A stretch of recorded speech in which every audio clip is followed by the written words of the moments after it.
ভিক্ষুক রাস্তা দিয়া যায় আর জমিদারের পুত্রবধূও যায়। একজন সামনের থেকে আসতেছে, একজন সামনের দিকে যাইতেছে।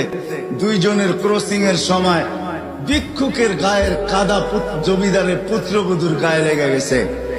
সে দুনিয়া আন্ধার করে ফেলছে, স্বামীকে ডাইকা নিয়ে আসছে, বলছে ভিক্ষুক আমার কাপড় নষ্ট করে দিছে। সে শুধু ভিক্ষুক ছিল না, বৃদ্ধ ছিল। বৃদ্ধ ছিল না শুধু, জীর্ণ ছিল, শীর্ণ ছিল। শরীরে কাপড় ছিল না, ফাটা চিরা কাপড় ছিল। পায়ে জুতা ছিল না, পেটে ভাত ছিল না। জমিদারের পুত্র সইতে পারে নাই, যৌবনী শক্তি সয় তো সয় কি কইরা।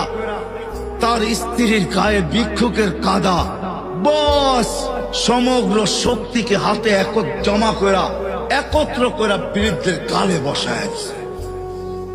বৃদ্ধ কিচ্ছু বলে নাই, শুধু উপরের দিকে তাকায় দুই তিনটা শব্দ উচ্চারণ করছেন। শব্দগুলা হলো ইয়া মাল্লা তারা হলো ওয়ুন, ও আল্লাহ চোখে দেখা যায় না। ও তারা কুল্লা শাই, তুই সব দেখিস। ফারা তারা মা বি, তুই কি দেখিস না আমার সাথে কি ঘটতেছে, এটা কি দেখিস না? বলতে দেরি যুবক, মরতে দেরি হয় নাই। জমিদার চলে আসছে, প্রতিশোধ নিবে। বৃদ্ধের একদিকে মুস্কি হাসি, একদিকে বলতেছে প্রেমের খেলা এমনই হয়। জিজ্ঞাসা করছে কিসের প্রেমের খেলা রে? বলছে ওর প্রেমিকার গায়ে আমার কাদা লাগছে, পায়ের কাদা লাগছে, ও সইতে পারে নাই।